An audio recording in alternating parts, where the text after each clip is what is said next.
अस्सलामुअलैकुम सामीन। 8 रबीउल अव्वल और 12 सितंबर है। ख़बर का उन्वान है नदीम तो मेरे लिए भगवान है। ये बयान आए हैं अशोक कुमार का, जिन्होंने चंद दिन पहले नदीम को मकान बेच दिया था। मामला मगरबी उत्तर प्रदेश के मुजफ्फरनगर के भारतीय कॉलोनी का है। आपको पता है कि भारतीय कॉलोनी में नदीम साहब ने मकान ख़रीदा है और हिंदू लोगों ने बिला वजह के उस पर फसाद कर रखा है, हंगामा बर्पा कर रखा है कि मकान बेचो, यहाँ इकट्ठे होकर नमाज़ पढ़ रहे हैं, ये कर रहे हैं, वो कर रहे हैं, इस तरह का बवाल मचाया है। आज अशोक का बयान आ गया जो वीडियो की शक्ल में हम पेश कर रहे हैं।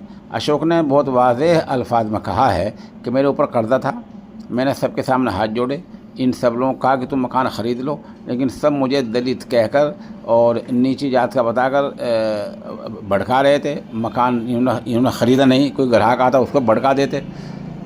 कई साल बाद आखिर नदीम से मेरा संपर्क हुआ, नदीम से रब्ता हुआ, तो नदीम ने बैंक के थ्रू मेरा मकान ख़रीदा है और मेरा तो बैंक का कर्जा भी डूबने वाला था, मकान फ्री में जा रहा था।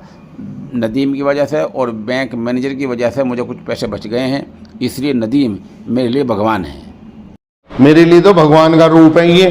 इन्होंने मेरी हेल्प करी, जो भी मुझे कुछ पैसा बचा है वो नदीम भाई के और बैंक मैनेजर के कारण ही बचा।